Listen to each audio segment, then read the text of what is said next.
YouTube? It's your boy Skinny Moose. Your boy Fat Squirrel. And we brought on the legend, Carnage Cup winner, fucking Insane Lane. Now, he did win Carnage Cup 2009 or 2010. It was 9, wasn't it? 2010. 2010. I was like, I knew it was one of those two, but I was wanting to say 2009 for some reason. So what made you become a wrestler?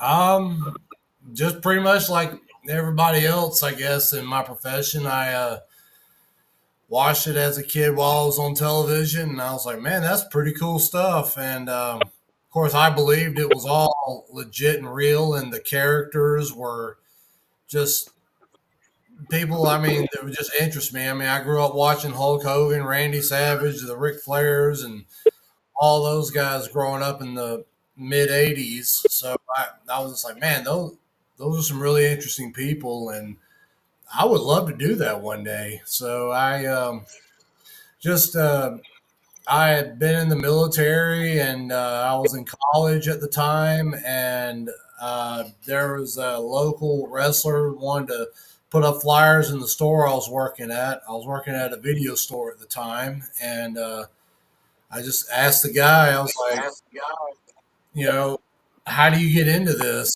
I mean, I had actually before then inquired about it at another wrestling place when I lived in Georgia before I moved to Alabama, but nothing materialized of it. So this guy said, "Hey, just come up here to this building and let's see what you got." And in lieu of that, we forgave a lot of his late fees and hooked him up with free movies. Oh yeah. So thank you for your service. And actually kind of figured you was one of the veterans because it was you, Corporal Robertson. I want to say Drake and another one in Carnage Cup in the finals. And then Necro the Butcher, Rev, Necro Butcher. Necro. And the Rev goes, well, there's 3 veterans in the ring. And I'm like, okay, I know Necro. I was like, is it Corp? Because they say Corp is. And I was like, Yes, is it? Corp was in the Marines. Drake wasn't in the service, to my knowledge. But myself, Corporal Robinson, and the Necro Butcher, us three, and that final, we were all military veterans. Yes. Yeah, I kind of figured that Court was, but some people say it wasn't. I'm like, yeah, I've heard differently from commentators and other workers that. But back to the fact that you believed that it was real when you was younger, I look at it, they was doing their job right. I kind of still, a lot of the move, well, we all know the moves and stuff's real, but when some of the wrestlers actually sell that shit, it does look real. It A does. lot, all of it's real to Good me, though. job. Our job is to make y'all believe what we're doing out there, and if you're just going over just watching and go, oh well, I know what they're about to do next, or oh, I've seen this before. It's kind of at times become kind of what's the word I'm looking for? Expected when people know what's coming, and even though that's to be expected was from some guys like, oh, you see Hogan hit that big boot, oh well, here comes the leg drop, or you see Undertaker give someone a choke slam when the fucking tombstones is coming. I mean, that's a setup to that, but I mean, nowadays it's just it's more of people are like, oh well, it's a performance and uh, not a competition of a sport.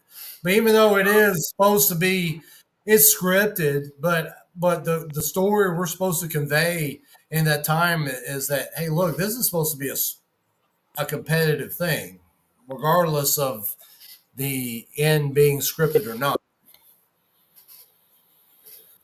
So I noticed you wrestled for IWA Deep South from 2005 to 2010. You took a break, come back in 2013, left again in 2015, and then wrestled, and then come back and wrestled again. Would you ever wrestle for Deep South again? And would you speak on your experience working for Kevin? Yeah, sure. The first question: would I ever wrestle for Deep South again? That's not honestly my call to make. If Kevin, Kevin and I, Kevin took care of me when I was there. Monetarily, he made sure I had a room. I was paid. He paid me what he promised me. I mean, he all that he always did. Fine. My only problem with him was I didn't like the direction he was taking the product. I didn't like a lot of the guys that he booked. I thought they just because when IWA Deep South started, it was being booked by Mike Burns of Smart Mark Video, and he actually had a really good thing going. And for whatever reason, I can't tell you, he and Kevin and Mike had a falling out, and Kevin went his own way, and he went a totally different direction. I wasn't cool with, and and that was really my only gripe, and I didn't want to deal with that, a lot of that stuff. Uh, I understand that. yeah, a lot of it, my time there, especially in the beginning, was great. My first couple of years, what at that time, I enjoyed it. I would probably say like maybe the first 4 years he ran was fun. And then by the time I got to the Carnage Cup I won in 2010, uh, he was starting to go toward a direction I wasn't really happy with. I've noticed, watching, seeing some of his shows recently, that he's done a little better. I just think my problem was with him is that I expected too much. I was thinking that it was going to be like a show that's going to do continuation storylines, which I love. And really, you're in the wrestling business to tell a story. And I felt like his shows just became all one offs. You know, and I accept that now, but time I didn't. And, but, if Kevin wanted to use me, I would be willing to hear him out. Oh, that'd be fucking awesome having you back in goddamn Carnage Cup. Fuck yes. I However, mean, like, listen. Let me say this though. I have no interest now in doing deathmatch tournaments I understand that. I because understand that because, like, I mean, okay, no, go ahead. Go ahead. What you were saying? you've no offense, but I feel like you've said that because you've been in all the tournaments you wanted to be in. Maybe some England tournaments you've never done or whatever, but you've been in Tournament of Death. You've been in fucking, you've been in Carnage Cup. You've been in TOD. You've been in the big tournaments, so it don't really matter to you now. Like you've done major name, so now you just probably want to come out of retirement to, I guess you would sort of say, get some work done that you didn't get a chance to do beforehand. Yes. I mean, at this point, I mean, I honestly think any deathmatch tournament should be reserved for those who are out there grinding, trying to get their name out there every day, and doing this on a regular basis.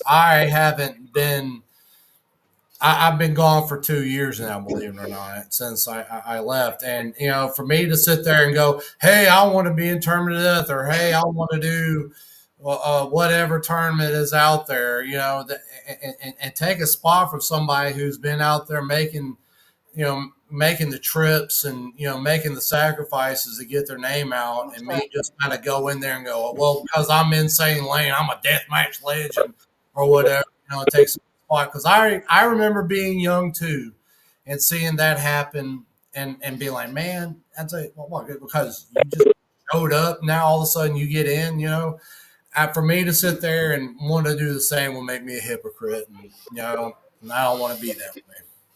I understand that. Seeing how you watch wrestling growing up, who would you say was the biggest influence once you got started in wrestling? Well, watching it growing up. Oh man. Um, Gosh, man, so many. Um, that's a good question because I mean, I borrow stole or whatever from so many. I mean, Hulk Hogan. I mean, I mean, Hulk Hogan was a guy I looked up to. I mean, despite what people think of him, I mean, the man made his money, and you know, his impact on professional wrestling. I mean, a lot of us wouldn't even be watching it if it wasn't for him. Despite his personal, people think of him personally, business wise, he did the thing. Um, Cactus Jack, Mick Foley, of course. I mean, him. I mean. Um, uh, Norman the Lunatic. It was he was a wrestler. His name was Mike Shaw, but in WCW went by Norman the Lunatic, and then he was in WWE as Friar Ferguson and Bastion Booger. I thought his character was really cool. His Norman character, and you know, I mean, there was just so many people, you know, during that time. I just looked at him. Yeah, he's cool. I like how he talks. I like his. I mean, honestly, I wasn't a really big fan of the great technical wrestlers because I thought they were boring because they had great ability, but they had no personality. I like the guys who had personality and could talk me into their match, whether they were just doing, you know, kicks and punches and body slams. They might not have done you know, all the fancy stuff that you see some of the guys do, you know, or you know, like a Chris Benoit or a Dynamite Kid or whatever. Although I do respect their abilities and whatnot, you know, just it's their style wasn't what I liked. I liked the people who had the big personalities, who were jacked to the gills. Man, even better if they had face paint on, you know, and wanted to kick everybody's ass. Those are the ones that really influenced me. Vader, yeah, that dude was. He's one of my favorites. I was legit scared of him. How do you feel the deathmatch scene has changed since you joined in? Oh, well, it's a lot more accepted now. I know when I first got in, especially in the South. I mean, you were you were not accepted. You were a garbage wrestler. You did it because you couldn't work, you know, stuff like that. And the funny thing was, when I started, I wasn't even a deathmatch wrestler. I started out as a traditional wrestler. I did regular matches the better part of the first 3 years of my career. So, but but but with that being said, you know, it it was not really looked at very well back then. But the scene has changed so much. You've got guys out there now who you know, I'm basically a fucking caveman when it comes to deathmatch wrestling. You've got these guys now who just uh, use all these different styles. You know, where it's lucha or high flying and technical. You know, they've made it more of a hybrid, more hybrid, I guess is Yeah. what you're looking for. So those guys, they've moved it up to another level, and the intensity has moved up because I was the first guy in America to use razor wire in a match, and when I did that, oh, that's too much. That's too much. Oh, you're killing the business, man, and all this stuff. And now you got people, you know, doing Oh, far more, you know. So I mean, I was like, so I mean, what I do then consider extreme is consider run of the mill now. Joe. So the deathmatch scene has grown, and I totally believe it's grown for the better. Yeah, I was kind of laughing at the beginning because like the Southern deathmatch scene was looked down upon, and it really was because Kevin got the fucking law card on him. And then in another interview I was watching with you, your partner Corey, I think was his name, his granny like tried to attack you with a cane. Oh no! Well, no, she didn't try to attack me. She tried to attack Bull Payne with a cane. That's Uh, what it was. She tried. No, it was the second Carnage Cup. It was me and Bull Payne in the semifinals, and Corey Shaddix, his grandmother, Fran, God rest her soul. She was one of the best fans. She always came to all the local shows, but even before Corey even got involved. I mean, I remember when Corey was just a little kid when he started showing up, and she would always bring this stick with her to the shows. And if one of the guys she didn't like, started mouthing off to her, she would smack you with it. And I remember, yeah, that match, me and Bull Payne, and Bull Payne grabbed me, and he was about to throw me in the crowd, and he goes, "Hey, you old bitch, get out of the way!" And man, Fran would not move. That woman would not. She got up to try and fight Bull Payne, and I'm kind of looking, and I'm like, God damn it, Fran, move. I was like, just this, you're making it worse. But man, he went in and he just went in and threw me into her, and I kind of like moved myself, not knocked myself into her, but she was ready to fight him. And at that point, and yeah, Bull had actually talked to me later on about that, just how much he enjoyed that part of our match. He really liked our match too, but the yeah, but yeah, Fran, she was a character. But she was.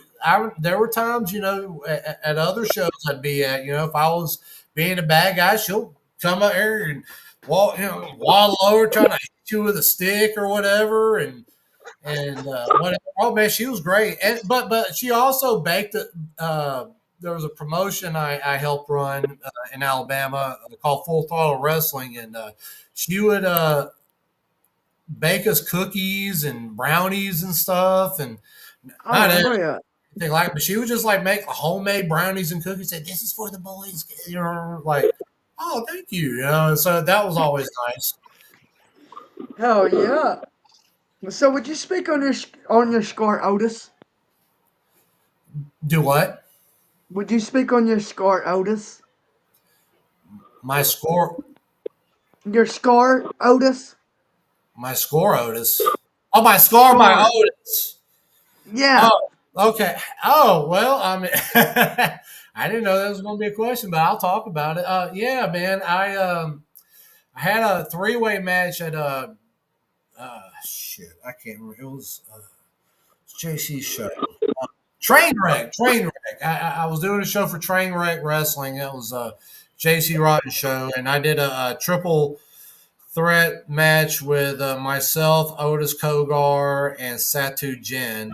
And Otis had this little straight razor, and he's like, "Hey, yeah, man, yeah, we can use that, and well, and he busted it out, and next thing you know, he goes into my head, and I kind of feel like a cool feeling on my head, like damn, that like point where I felt it in my bone, in my skull. I was like, oh, that was. I was like, like that. I was like, oh, that was. I said, oh, that felt deep, and then I'm like pouring blood, and so I didn't think nothing of it until I get back to the back, and people are like, dude, what the fuck? I look, and I got this big old vagina in my head, and I was like, man, Oh shit. I was like, oh, this was trying to wear my face for real, But I mean, it was. I think that was like one of the first times he started to use that as part of his repertoire. And I told him that, and I came back. I think we had a show the next day or something. And I saw him. I was like, I think you went a little deep, man.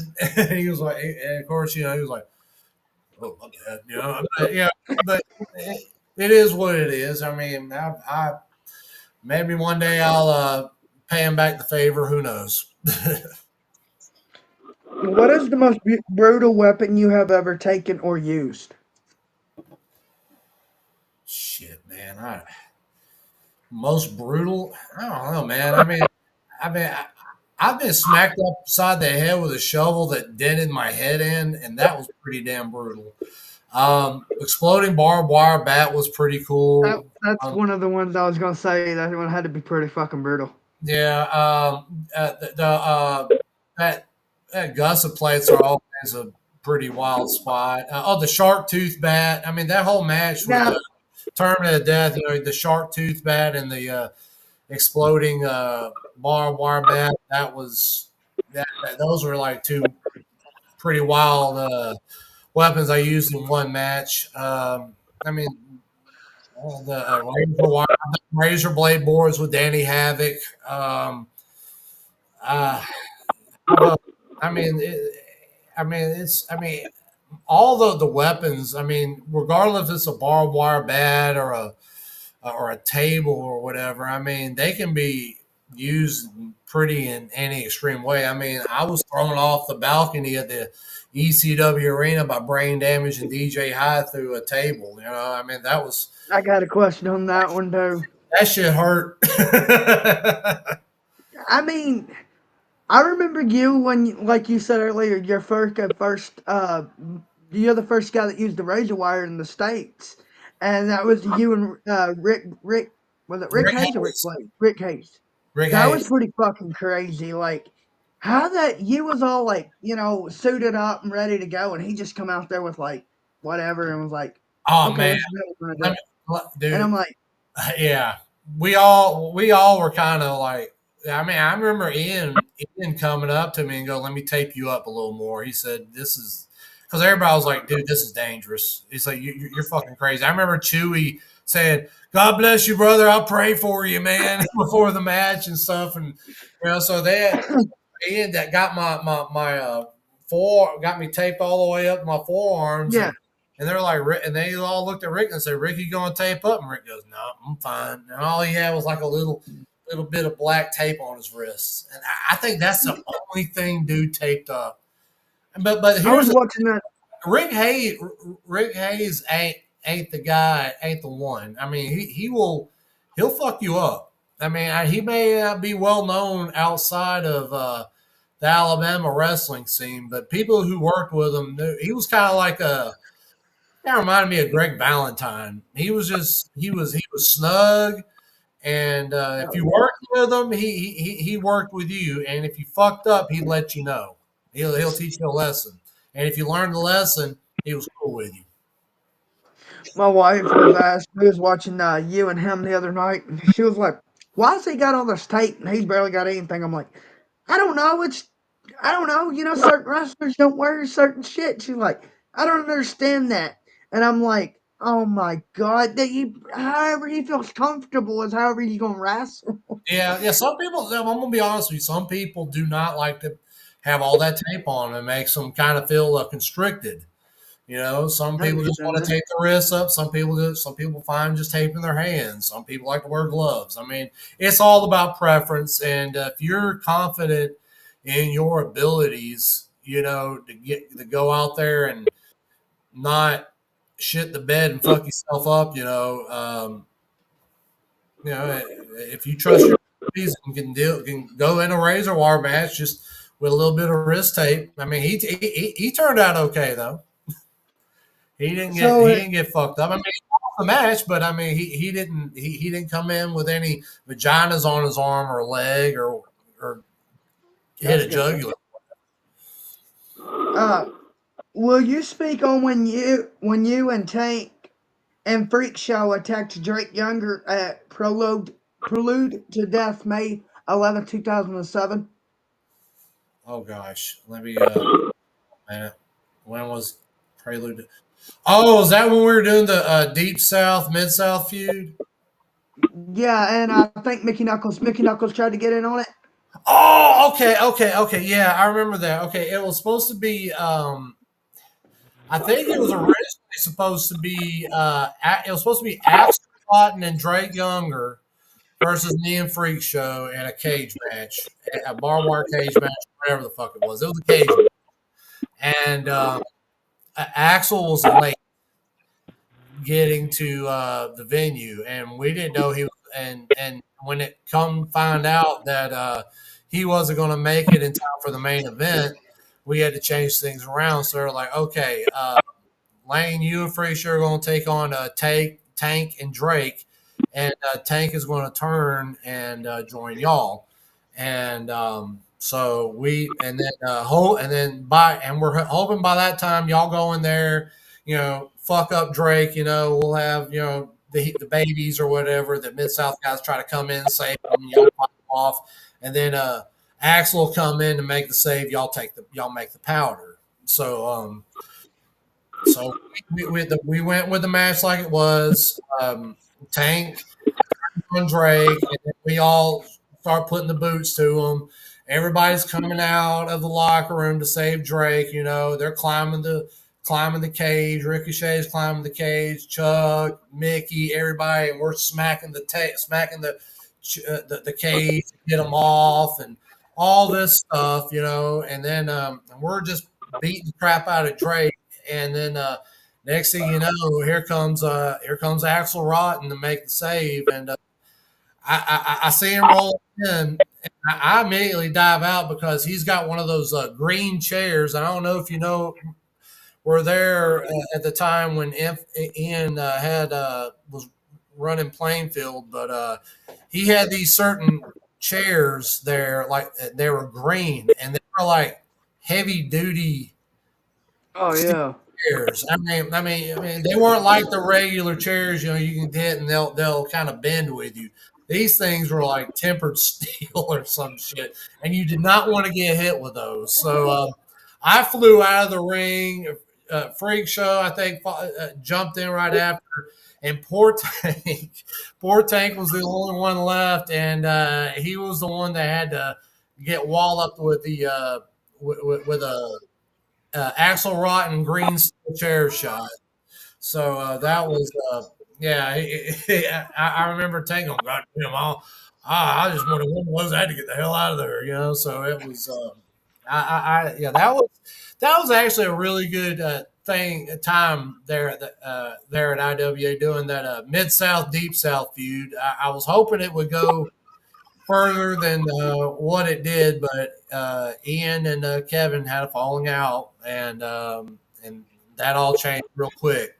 But then that Ian turned that, and soon after he and I started tagging as the Bloody Brothers in JCW. Yeah. So this one's a fan question, and I don't know how you'd take it, but can we ask when Necro more or less beat yours and deranged his ass with a golf club outside the bowling alley for Ian Rotten in Southern Indiana? I don't even remember that. I was like, Remember yeah, I that? don't. I was like, I'm not really. Yeah, I he's was got never me. really heard this. I think homie's got me confused with somebody else. Beat me and Durant to half to death with a golf club in Southern Indiana. That doesn't ring a bell to me. Sorry, fan question, but I don't remember that. Right. I was like, I haven't heard that story, and I was like, okay, I'll write it down, but I never really heard that one. What's your All worst right, injury? that's on me too, man.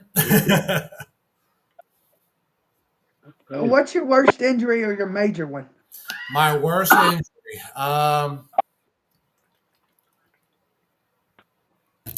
Man, the first one that I can probably tell you was from the first Carnage. Well, the first IWA Deep South Carnage Cup, the one that The didn't. buggy. The buggy. Yes, the shopping cart. Oh God. Ooh. Yeah, That was so nasty. Ooh.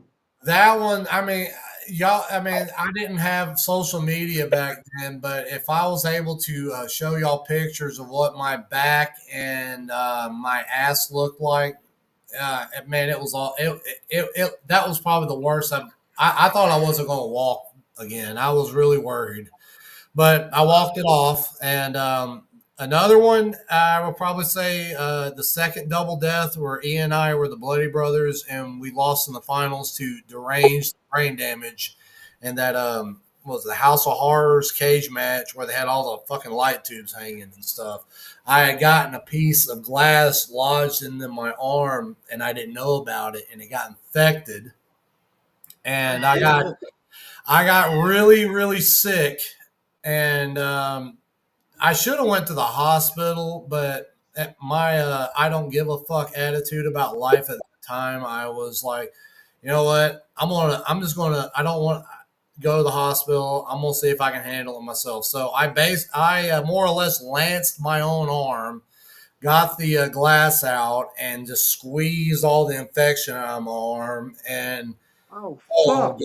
yeah, it fucking sucked. I got like infection all over my bathroom window, mirror. I meant it just went all over the place, and then I sat there and doused it in alcohol, and then I just laid in the bed and was like, well, if I die tonight, I die tonight. Well, I woke up the next morning, the swelling had gone down, the heat had come off of it, and I recovered from it.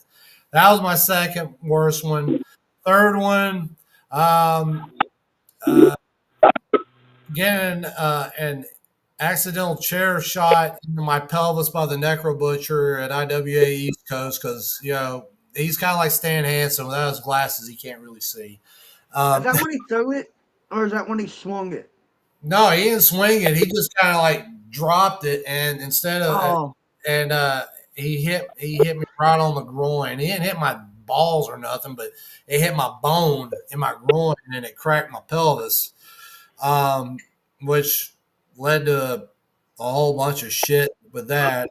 And but most recently, I would probably say my transverse spinal fracture I got at the New Jack tribute show for in Knoxville back in 2022 or 23. I can't remember. And I also had hernia surgery right before terminal death. damn! Was it? I'm pretty And sure it I've was had you. shitload of concussions too, but I don't remember all those. I'm pretty sure it was you, but I can't remember if it was necro butcher or brain damage when they threw in the fucking chair and split your head wide open. No, that wasn't me. Uh, Because I think because I'm pretty sure it was you. You was already bleeding, and it was in tournament of death. And they threw in the chair and they smacked you, and you started bleeding worse, and you just laid your head back down on the ring. I, I don't I don't recall that part. I do remember I hit brain damage in the head with a guitar and a whole bunch of confetti went out and people went ape shit. Oh, and brain damage hit me with a guitar or something. I don't know exactly. I can't remember what it was, but it was full of thumbtacks. And when he hit me in the head with the thumbtacks, I had basically a wig, a thumbtack wig here on my head. Now that happened to permanent death in my match I with don't know. Necro Butcher. But I could have. throwing a chair and splitting my head open, I don't recall that ever happening. I could have swore it was you because like you was already bleeding and stuff, but they threw the chair from the outside of the ring inside and it hit you in the head and you laid your head back down. I could have swore it was you I because I I just watched that. I don't like I said. I mean, you gotta understand that I've had so many matches, and that Oh happened yeah, you. years ago. I mean, a lot of that stuff kind of starts to become a blur, especially like little spots like that. Because I've had spots where I've been hit with something, and it kind of clocked me on the side of the head and cut me open or whatever. Whether a lot of those instances kind of all meld together. I'll have to go back and look at it to see what you're talking about for me to make a definite yay or nay on that one. This one would. This one you automatically remember. We've spoke on it a little bit earlier. Would you speak on that crazy drop that DJ Hyde brain damage done to you off the balcony and Yeah, CZW? yeah, man. Well, I mean, we had talked about. Say, hey, we want to do this spot with you, where we throw you off the balcony. We're gonna have tables down there and whatnot. And I was like, yeah, sure. I was like, well, this is the CZ. It was CZW. They had flown me up. And CZW always took care of me. They flew me. I mean, besides the tournament of death, they flew me in for every show after that, and they always paid me well and took care of me. So, and this was like at the time where I think DJ was starting to become the principal owner, I guess, and Yeah. he was like, "Look, it's going to be a I can't remember. I think the match had got changed or something. I can't really remember. But what I do remember is though that it was me and Wax versus I think it was me and Wax. Yeah, it was me and Wax versus DJ and Brain Damage, a tag match, and made our way up to the thing, and I guess they did whatever they did with wax or whatever, and I fought up to the balcony, and they went to get us up, and they went to get me up. Like, all right, here we go, and I look, and I'm like, oh shit, that's a long way down. And I started thinking, well, man, you jumped out of airplanes when you're in the military. I mean, just if you die, you die. I mean, this could be a whole lot worse. So If they you die, you die. yeah, exactly. I mean, that's exactly what What? the mindset I had, and they Oh picked my me god. up, and yeah, it's not a good mindset to have.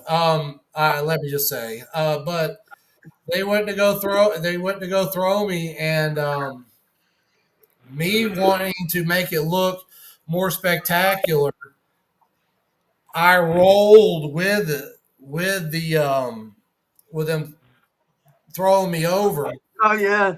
And I think with that and them, I mean DJ and Brain Damage, they're big strong guys, so they hoisted me up, and then when I guess they weren't expecting me to kind of go, turn with them like they were expecting.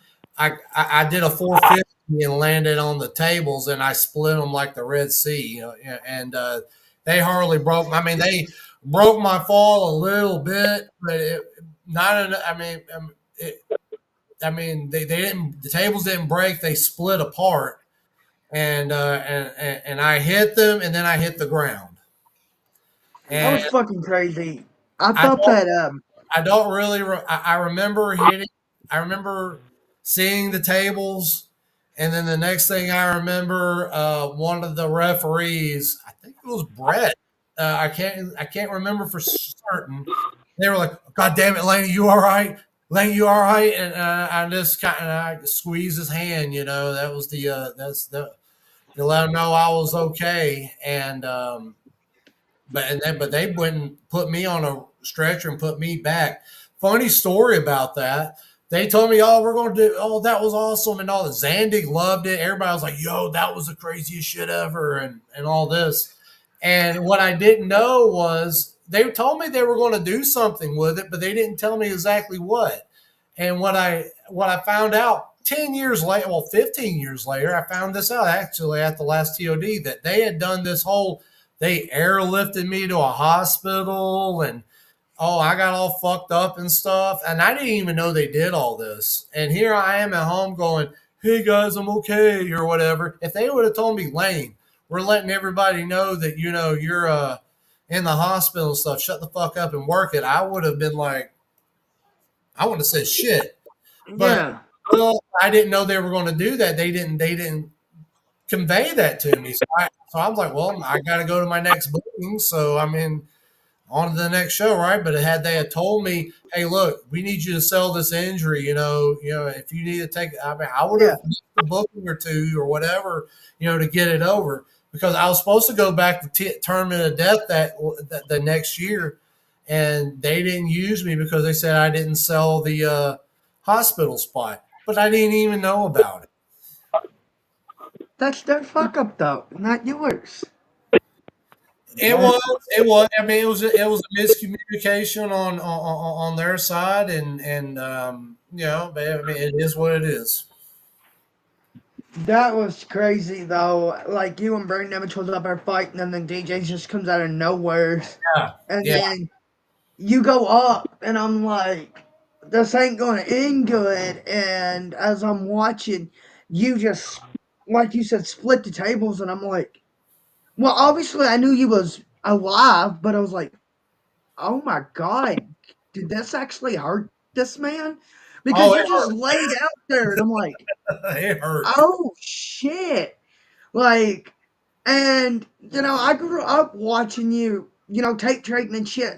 And there's a lot of matches where I grew up and I was like, is these men okay? And we didn't have internet back then, so I'm like, I guess wait around, see them at another show if they're alive or not.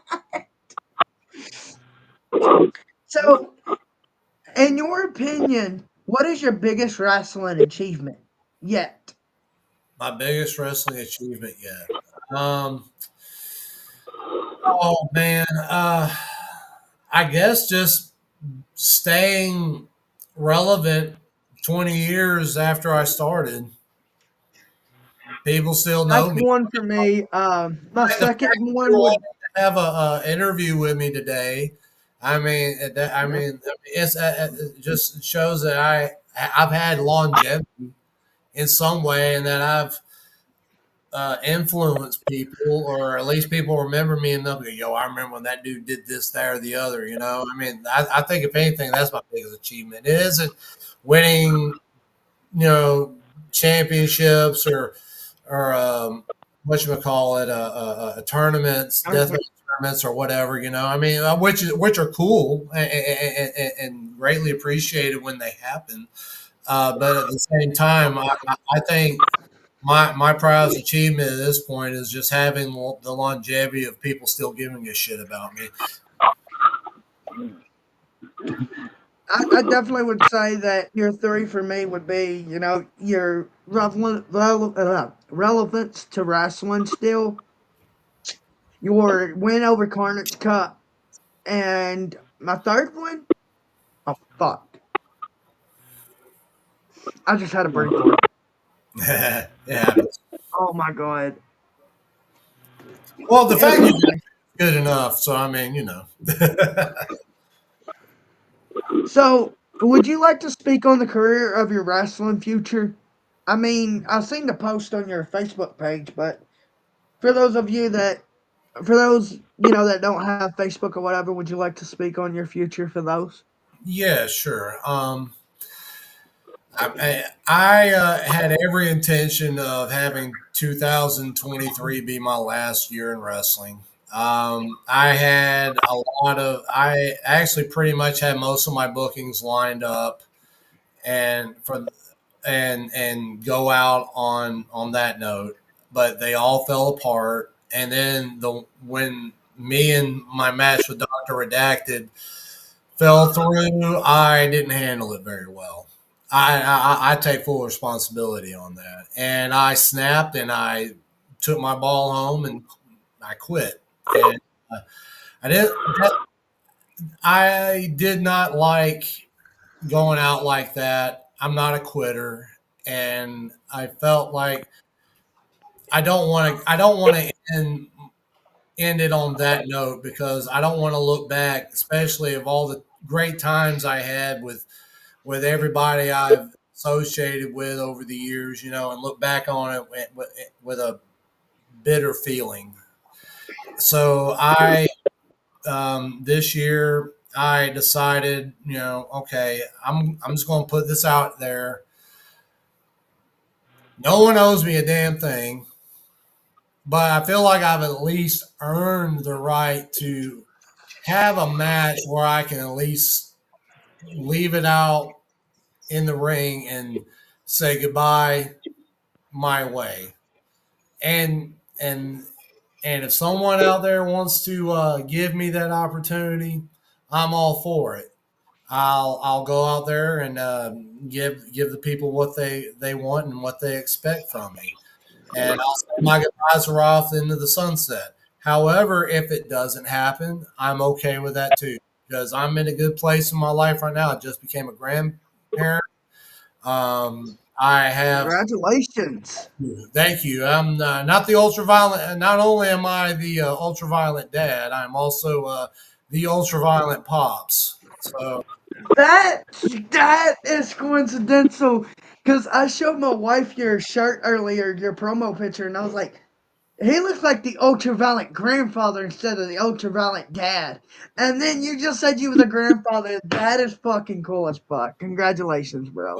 but yeah, thank you, thank you. I mean, I can't say deathmatch grandpa or anything like. I think that's already been taken by a dude in England. So I don't want Yeah, I don't want to shark jump him or anything like that. So, but yeah, but that's what I got going on in my life right now. I mean, my son is in high school. I want to be here for him for that, but I pretty much got the all clear from my family. Be like, hey, look, if you want to do one more and go out on your terms, we understand, but My days of me chasing bookings and trying to stay relevant, and trying to get on all these cool shows that you see that are coming out now. That's not my modus operandi these days. My day, those days are over.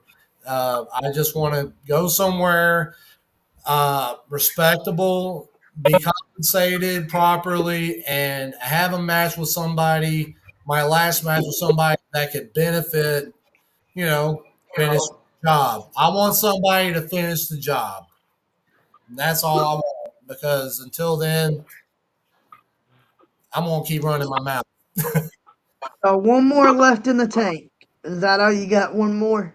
Well, I mean, I probably got more in the tank, but I mean, at this point, I just want to go, just say, have my one last match and be able to walk away from it, so I can go be a good uh, be a good dad to my kids and a grandparent to my granddaughter, and be able to throw ball with her and run around and Oh chase her. yeah. So I don't want So to I be. guess my question's, you only going to do one more death match, or you got like another year? You want to do another year, or just like one more death match, or It don't even have to be a death match. Just one more match. If I beat if my next match, and if I beat the next guy for my last match, I mean, I might stick around.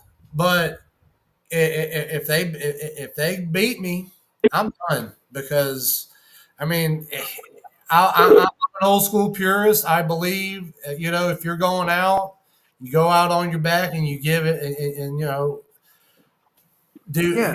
you do the service to the next people because to keep it, you got to give it away, man. And and I've been given, even though I may not have had the most prolific career as some of the guys have had, I felt like I've had a career that that has set a set an early standard that people can catapult off of, and they have because deathmatch wrestling has evolved so much since when I started. Wrestling in I general, understand that. I'm more of one that I like. I love the new and upcoming wrestlers. There's a lot of them I love, but I stick more towards my legends, and I hate to see them go. And I know eventually, the young ones will come up to be legends, but it's just something about the old school wrestlers. Like, I feel like there was more of a love in it. There was more of brutality back in the older days, and y'all actually put on, storylines and stuff. Yeah. So I don't want to. I mean, yeah, go off and do your own thing, be a parent, grandparent, and all that, but by all means. But if you could still go and you feel like you can still go as a wrestler and it not affect your personal life, then do it. But if it's going to affect, your personal life and get involved or whatever, then I'm not one for that. So I'm a family man. I got two little ones and I'm married, but yeah. I'm also all about wrestling. So I know how to weigh that out. So I see exactly where you're coming from. Yeah, but that's really the most important thing is it's like you said, I've got to keep everything balanced, and there's been moments in my career where I kind of I, I'm kind of like a method actor when it comes to being insane Lane. I Yeah, get I really get into who he is, and being insane Lane. Honestly, guys, it's a lot. It really is. I mean, because I that feel like I gotta live up. I gotta be crazy. I gotta be. I, people expect me to say off the wall shit. They expect. I mean, there's this expectation. I feel like I have to live up to, and it's just an expectation now at this point in my life that I really don't want to keep having to live up to now that I have good things in my a lot more better things going on in my life now than I have in a very long time. I understand that. Like, and that's another thing that the older generation would do. They would take their character and actually give it, turn it into a person. But Yeah, they also know how to separate, like, brain damage. When he's in the ring, he was brain damaged, but out of the ring, he was Marvin or Melvin or whatever. yeah. And His then you got you in the ring. You're insane lane, but out of the ring, you're yourself. I understand that, and it's not easy to flip. From being you to flip into your character mode. It's not as easy as it looks. It's It's not. easy, but not as easy as it looks. The And that's what you got to I turn tell a it. lot of people. Yeah, you got. I turn it on, and sometimes it's hard to turn it off. Especially when you're on a good run, and it's like, oh, you got people, blowing sunshine off your ass on the internet or whatever, telling you, yo, that match you just had, man, was so fucking cool, man. You're the man, da da da da da. And you're like, yeah, I am the man. Okay, yeah, that's right, because I'm insane lane. God damn it, yeah, let's do this shit. And then I start. And I'm like, yeah, I'm insane lane. God damn it, and I don't turn it off. And then I I got people understand all that. over the Like, way going to be like, sir, you are not insane lane. You are, you are you dad of two and, and have a cat. I mean, and you cry out watching the Notebook. You forget yourself, sir, So, I mean, I'm like, oh, yeah. So, I mean, but I mean, like I said, it's like I said, it's when I turn it on and it gets hard to turn off, because I'm like in that mode and I feel creative. I want to tell a story and all this stuff, but I've realized now the promotion these days don't really give a shit about a story. They just want you to promote their graphic and fight their fucking match. But the thing and is, though, bleed for them.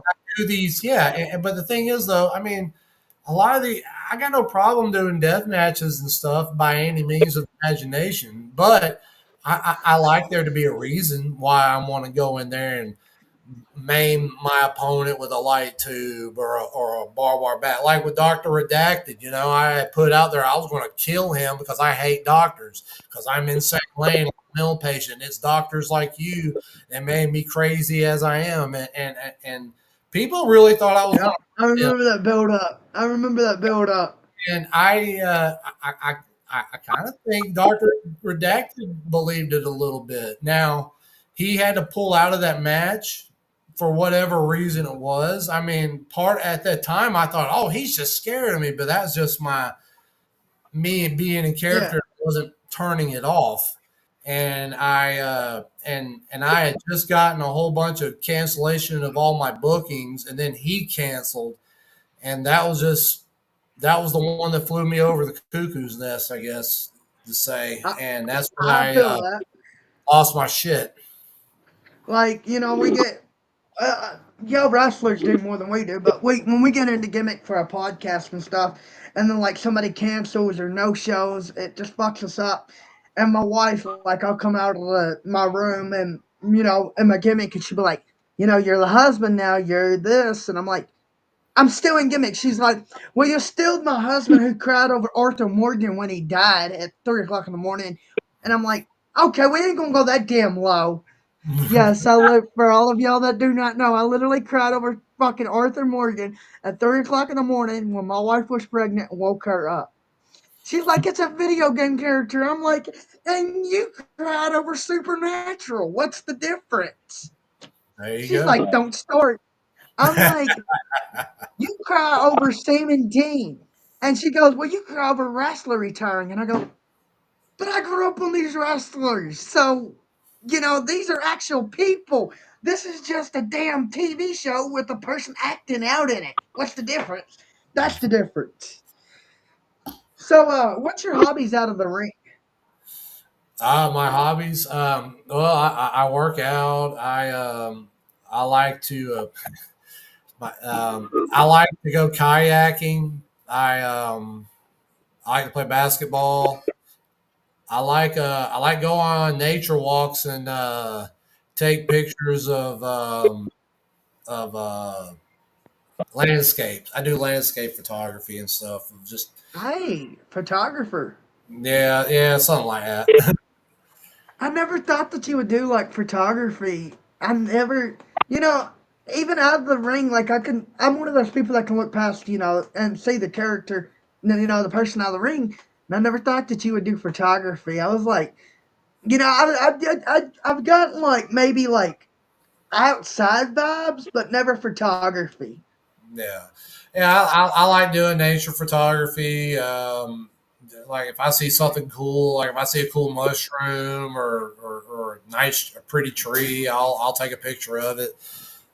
Do that. I've actually gotten into gardening this year. I've got a couple of plants I'm tending to. So yeah, I've just doing just trying to do different things to keep me busy. I mean, I like to play my video games. I love karaoke. I like to do karaoke, even though I can't sing. I like playing my old school consoles and stuff like that. These new video games give me motion sickness, but I still want to I play understand. Grand Theft Auto though. So, with you want to have one more match, who would you like to spit? Who would you like to call out for your last match? If you was like, since it's going to be your last match, more or less, who would you want to call out for it? Like, would you want to go ahead and take Doctor Redactic, or have you had somebody else in mind? Or Honestly, I mean, honestly, somebody that's capable. Well, here's the thing. My criteria would be someone who is capable to to have a solid match with me, whether they're up and coming or established. I rather it be someone who could benefit from it because let's be honest. I mean, you can put me in there with Tank or whoever. I mean, yeah, you've seen that match before, and two, Tank really wouldn't benefit from finishing my career because yeah, he's got his own things going and whatnot. Matt, let me, or, you look, Matt, I would love to take on the Necro Butcher as my last match because he was like one of the very first death match wrestlers that first death matches I had was against him. I think it'd be kind of cool, like because the first King of the Death match, I took him on in the semifinals, and before he went on to face Tank in the finals, and he kind of gave me the rub. He was like, "Hey, you know what? For a guy who didn't have much of a chance, I think he did pretty good." And he gave me some dap, and so it'd be cool to end it with him. Another a guy that I've never got to face that that's well established. I would love to have a go with it. I mean, this is just a pipe dream, but a Masada would be cool. Um, oh, motherfucking Masada. Oh, that's possible. That could be possible. well, I mean, but like I said, but someone's got to book it. But there's several other guys that are maybe not, but that who are not on that level that I wouldn't mind having a match with that are who are capable and could real I feel like could really do them a lot of good if they wanted to have that match with me. I've had several people hit me up, going, "Oh, I would love to have another match with you" and stuff. I'm like, "Well, I mean, money talks, bro." I mean, Yeah. a lot of people. I mean, it's one thing to sit there and say, "I want to have a match with you" or whatever. I mean, yeah, that's cool. I want to have a match. I work anybody, but the thing is, you're going to have to. I am not a promoter. I am not affiliated with a promotion. I'm like that damn song. I'm going through the deathmatch world on a horse with no name. I mean, I have no affiliation anywhere. So honestly, it's going to be up to somebody who is like, "Yo, I want to have your last match," and I know uh, someone to get in touch with to get it done. Because, like I said, that last time when I had my meltdown, I pretty much burned every fucking bridge I had. But again, I take full accountability on that. I mean, if it happens, great. If not, I'll have to accept that too. But it's not going. But here's the thing, I'm not going to sit. I don't want no one hitting me up when I'm 50 years old and finally going, "Hey, brother, you would finally have that last match." I'm like, "Fuck no, I've moved on." I mean, I'm I 46. understand that. I mean, I'm 46 now, and I know that's not a relatively old age for a wrestler, but for guys, especially if you're in death matches and stuff, yeah, I'm not from the era where guys work 300 days a year, but that doesn't really happen anymore. But guys who do the type of matches that I do, like a John Wayne Murdoch or something, you do 100 of those a year. You might as well be doing 300 matches because one of those matches are basically the equivalent of, especially if you do them correctly, they're basically the equivalent of 3 to 5 matches in itself. It Jesus. takes so much out of you.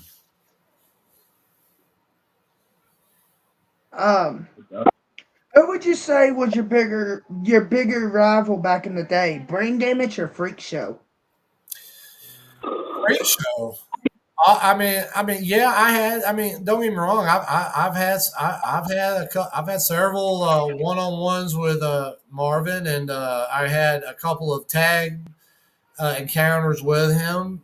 But my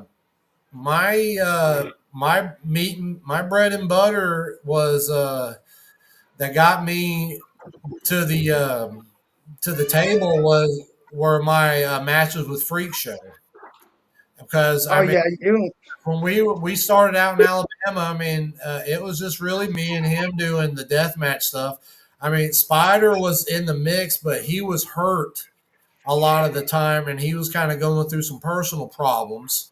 So it was me and Freak Show at that time leading the charge.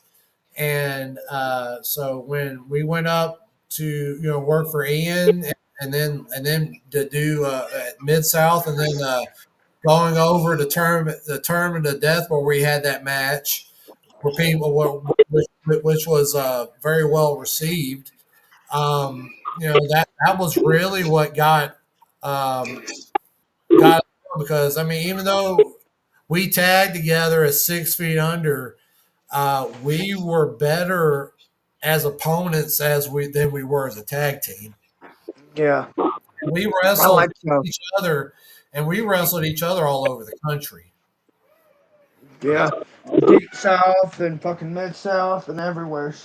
Yep, we wrestled in Wisconsin, Chicago, Indianapolis, Philadelphia, Delaware, North Damn. Carolina, Tennessee, Alabama.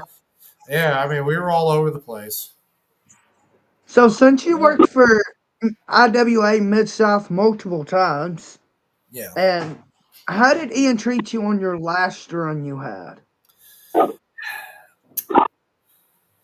Oh shoot! So Well, man, at first it was awesome, man. Just like it always is. You think he changed his ways, and you're like, oh, and he really made it sound like, like, hey, I'm gonna give you a.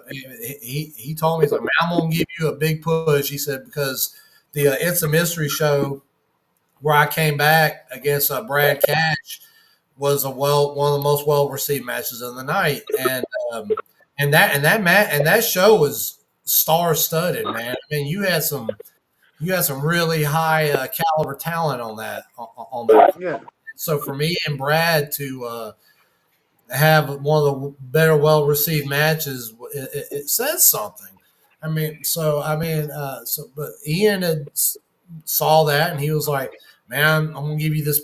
We're gonna give you the push and all that." And I'm like, "All right, finally, cool, great," And I get my hopes up, and then he lose a building, and then he'd be like, "Okay, we're gonna go to this building, and we're gonna start anew here." And then we go to that building and it's fine. And then he loses it in the middle of that show. And then next thing you know, That was at the legal lottery deathmatch show he had that got shut down halfway through, and he had to like have half the people go outside to finish the show because of zoning. Oh yeah. And he didn't pay me what he usually paid me that day, and I was like, man, I was like kind of disappointed. I was like, it looks like more things change and more things stay the same. And then he was doing those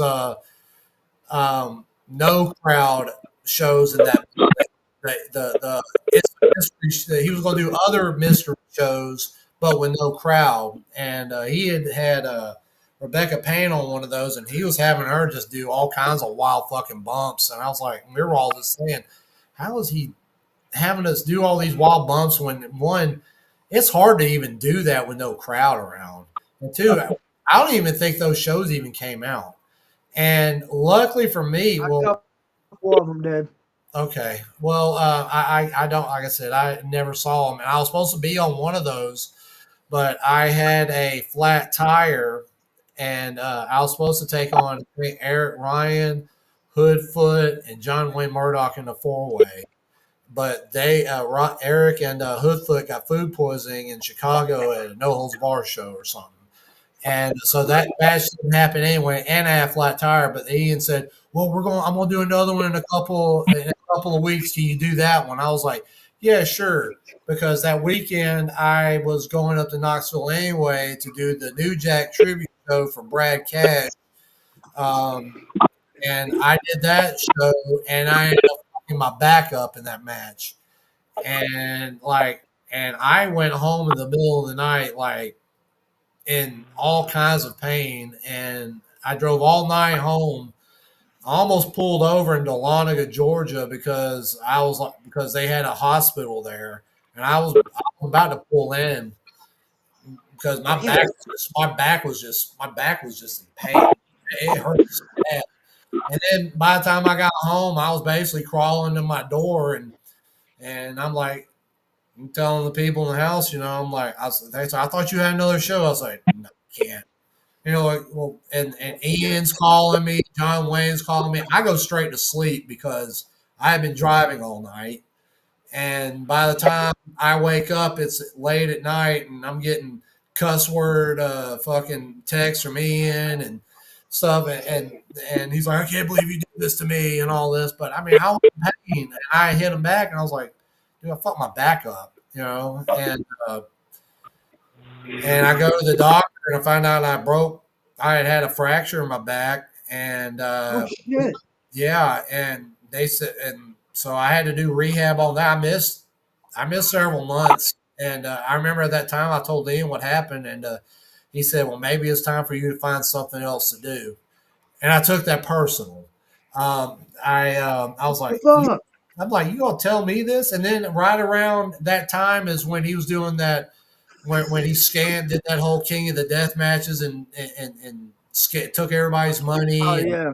didn't pay um, Jake Crest his money, and he burned the belt and all that. That was around the time that happened, and when I saw all that going down, I was like, God damn it! I was like, he just won't learn. So I just kind of I publicly denounced him, and then he sent me a message like, "Well, I thought you were my brother," and then he blocked.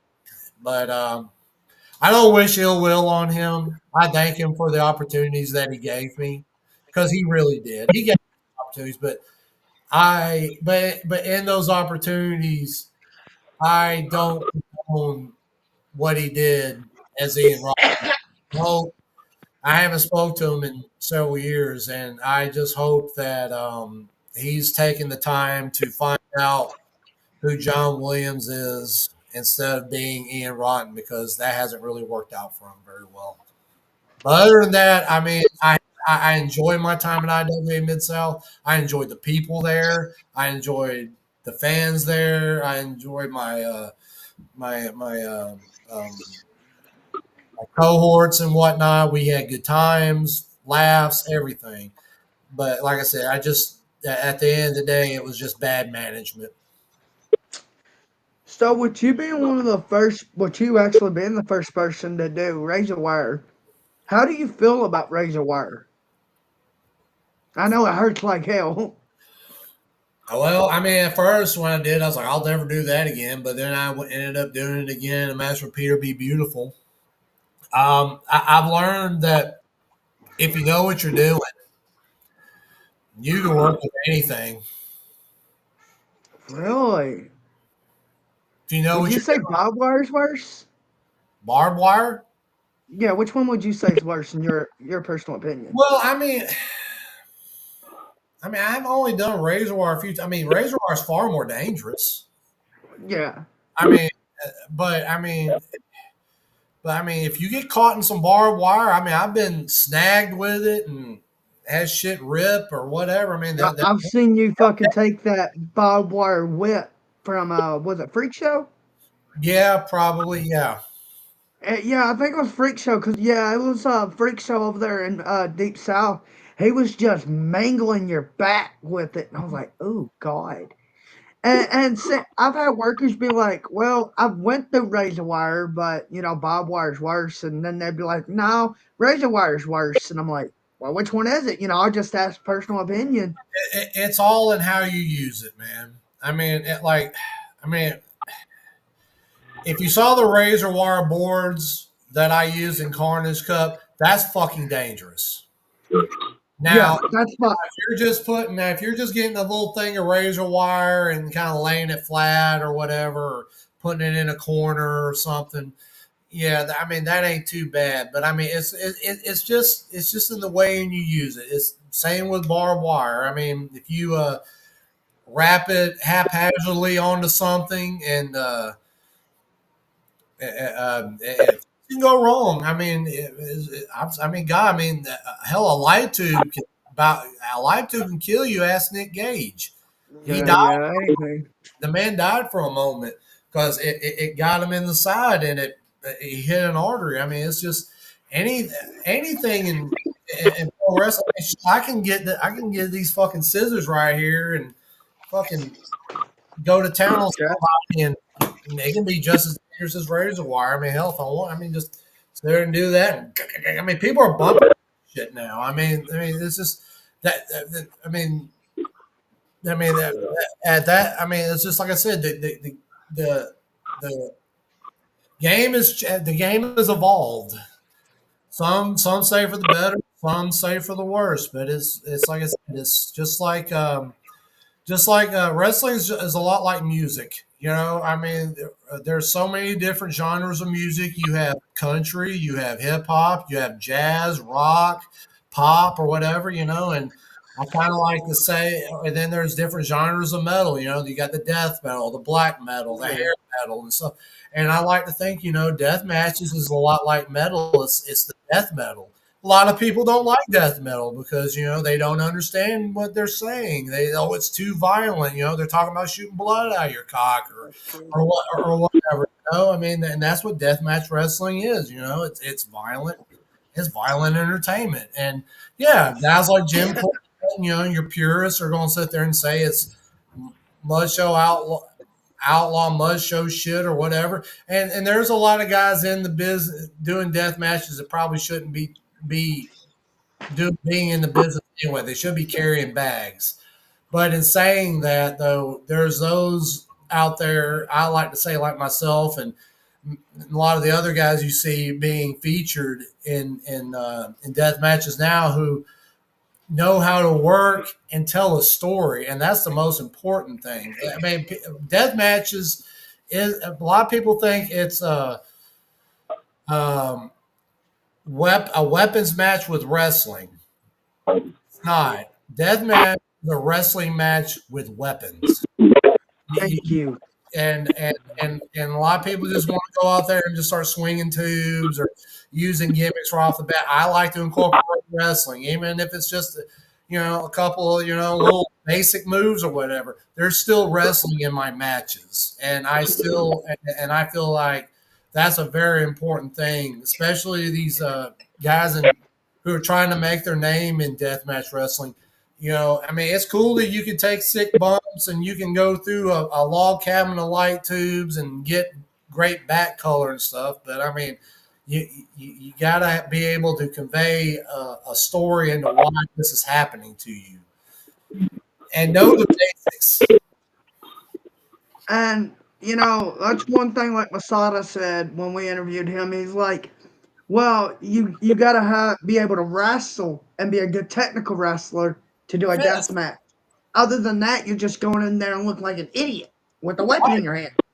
And Yep. it's true because Jack Hara, Iceman's boy, I don't know if you are affiliated with the England deathmatch scene, but he's like, if you don't have a story, if you don't know how to wrestle, you're just embarrassing yourself with a light tube or whatever. You could seriously hurt somebody. And Yeah. it's true. You got to know how to wrestle because anybody could step in the ring and swing a light tube or smack somebody with a gusset or something. But if you don't do it professionally, and even the professionals get hurt. But if you don't do it professionally, you're going to kill somebody. You are. So, dude, Well, you got to make it make sense. that's what I was trying to put it as. Yes. Because the fact that because like it's like I was saying earlier, I got no problem doing death matches or whatever, but why are you putting me in a four corners of pain match with name a wrestler Flack. who Schlack? Flack. Yeah, there you go. Oh man, I love my match with him at King of the Death Match. But anyway, yeah, you put me That was fucking brutal. in there with four. Why are you putting me in there with Schlack in a four corners of pain match? All right. What's my beef with Schlack? If I beat him, am I going to get a title shot? Did he call my mama a hoe? Did he kill my dog? Did he rape my grandma? I mean, what did he do? Me to know that what did he do to make me I guess hey, Slack, I want to get you in the four corners of pain and rip your skin to shreds. Why? Why? I because mean, you left the deathmatch scene and he took over. tournament. Now, like I said, now if we're in a tournament, yeah, the name of the game is, well, if I beat Slack, I get to go to the next round and be king of the death matches. Makes perfect Yeah. sense from that. But if you're just throwing, I like the fact that death matches are being showcased and shows, but I just wish they would just quit just pairing people just to fight, and just make it like, okay, why are these guys wanting to maim themselves when they can just go have a regular match and see who's the better wrestler? Me personally, I think That's just me. I think the story out of it as it evolved. They took the storytelling aspect of the match out of it. Like I'm like you. I want to know why Insane Lane's fighting Slack and why is he mad at him that they're gonna fight in this type of match? Not well he's gonna fight him, he's gonna fight him. Damn, y'all gonna fight each other. That's it. Like what the fuck? What's the point? Right. If I want that, I can go stand on the street, go pay $2, $50, and they'll fight each other. Right. I mean, okay. I mean, that's a good point, man. I mean, I've I seen. just want them to make. I just want if you're going to do death matches, give them give the people a reason why these guys are going to fight besides wanting to see each other bleed like a whole bunch of geek, like it's some kind of geek show. I mean, I've seen a death match start out, with no story, and then like at the end of the match, they explain why it's happening. That's different. But like what I was saying, what's the sense of putting, you in a match with, say, I don't know, Hoodfoot? What do you gain off of that? What's the meaning behind it? You got to have some type of meaning, or start a story or something. And it's just that's the one thing I think wrestling's lost over the years is a good story.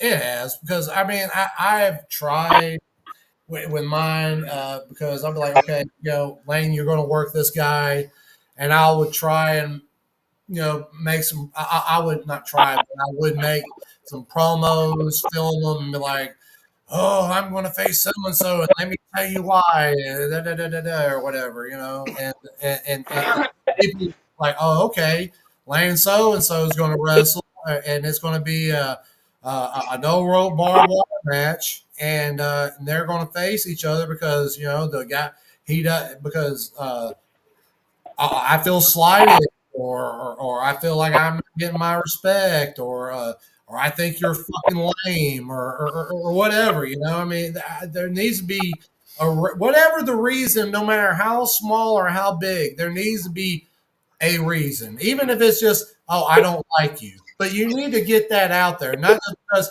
because now everybody's like, oh, this is a dream match, and I've always wanted to work so and so, and such and such. I want it to be. It shouldn't be like that. I feel it should be. Look, you're a bad motherfucker. I'm a bad motherfucker. Um, I think I'm better than you, and Let's see who the baddest motherfucker is. the baddest motherfucker is, instead of just like, oh, but and I get that might be the understood in it, but I want to hear people say it. I just don't want to be like, yeah, I'm taking on so and so. Be sure to watch it on IWTV tonight or whatever. Make them tune in. Especially I to your match. understand. Like, hey, look, I'm going to be on No Holds Bar 75, and look, Hood, Foot, and Tank's going to be there, and John Wayne Murdoch and Eric Ryan's going to be there, or whoever the fuck, you know. But yeah, but guess what? I'm going to be there too, and I'm going to be taking on Doctor Redacted. And guess what, Doctor Redacted? I don't fucking like doctors, and it's because of motherfuckers like you has made me crazy as I am, and I'm going to rescind your license. And, you know, just get people to talk about it, you know. Yes. So, would you like to speak on getting Carnage cut to the country music bar down at Donna's? Yeah. Um, well, you know, when the original one got canceled, it got shut down in the middle. Kevin had nowhere to go, and my brother-in-law and I ran a show for a few years called Full Throttle Wrestling in Elkmont, Alabama, and we ran weekly. We ran over 150 shows, and for about better part of 3 years, and Kevin was like, man, I don't know what I'm gonna do, man. You know, like, and we were like, hey, look, we got a building. We can talk to Donna, see if she'll bite. You know, all right, man. And we got a ring. We actually we built our own ring. We used the specs from High Spots because well, you know, I'm a rocket scientist, and my brother-in-law, you know, worked as a metal fabricator with his dad. So Oh, we built our own ring, and it was used by Kevin for like the first couple of years at IWA Deep South, and we was like, look, we got a ring, we got a building. You know, all Donna asks is you clean up all the glass and the blood, and Kevin, even though I mean he may downplay it, he owes a lot to us for helping him get IWA Deep South off the ground, for better or worse, for whatever people may think. But we were a big help to him, and he got and of course he did King of the Deathmatch 1, Tank 1, and they did that indoors. And Donna said, "Well, if we're to do this again, we can't do it indoors because it's just." She said too much dust, you know, or whatever. She said, y'all can just do it. If we do another one, we'll do another one. Y'all do it outside." And and after that, I think like the third they did, Kevin brokered that on his own. But we brokered the first two Carnage Cups. yeah. Now we're at Donna's. Now we're at Donna's. So, what was it like when you won Carnage Cup 6? Um, man,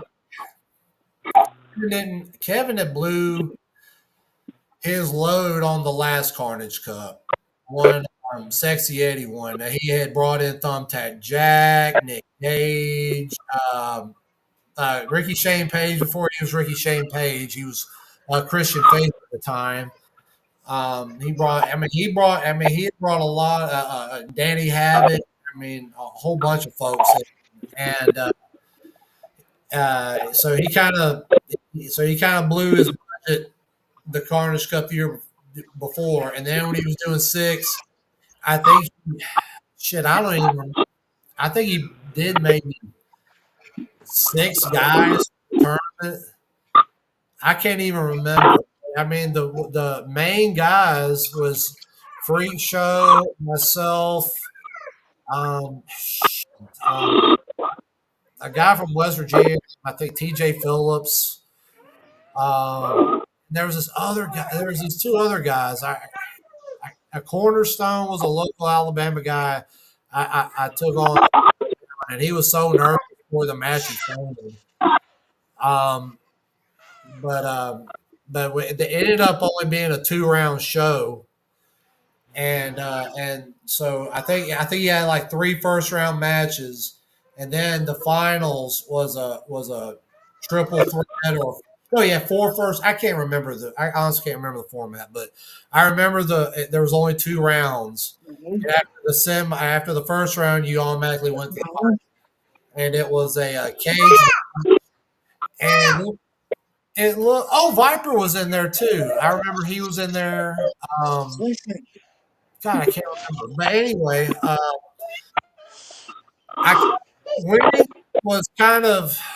I mean, I was proud. And don't get me wrong, but I felt it came too little, too late, and I felt like Kevin just kind of rushed it because I told him I was going to retire after that because I was about to become a father for the first time. My son was born that July because I wanted. Shit, dude, it's been 15 years this month. It'd be April tomorrow, April 10th will be 15 years since I won Carnage Cup. So Damn. yeah, yeah. So, but yeah, I felt like Kevin was like, all right, man. Well, I'm gonna do Carnage Cup this year. I'm gonna put you over and all this. And I felt like he just kind of he didn't put a lot of time into it, and I personally felt like I felt like I won the least talented Carnage Cup of them all. And I wish I mean, even though I won and it was cool, I mean, it just wasn't with it wasn't the most heavy, all the heavy guns weren't at this one like other ones usually had, especially up to that time, because Kevin every year would get the big dogs on every Carnage Cup. Um, and that year we kind of slacked off. That was the one I won. I kind of felt like, yeah, I won, but it wasn't the strongest field, and it was kind of like I felt like it was kind of like I won, kind of like I don't know, like a thanks for coming award or something, Yeah. like here you go, but but yeah, that was how. But I mean, and I won. Like I said, I won. I was happy, but at the same time, I was relieved because I thought at that time I was won, but I'm back. That's all my questions. A few things before we go, though. If you would like, this part is called shoot style, baby. If you'd like to shoot on anything, say anything, table's all yours. So whatever. If you would like to shoot, let's hear it. Man, honestly, I ain't really got a lot to shoot about. Whatever beefs or differences I've had in the past, man, I've honestly, I'm too old to hold on to shit like that. I want to be able to look back on my time in wrestling and be like, hey, you know what?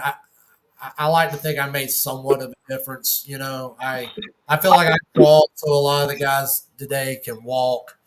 So I mean, I hold no ill will against promoters who I might have had a spat with when I had my meltdown. Like Danny Demano, and because I kind of pitched a bitch fit to him when all that shit went down, and Kevin, I wish him all his endeavor with IWA Deep South. Ian,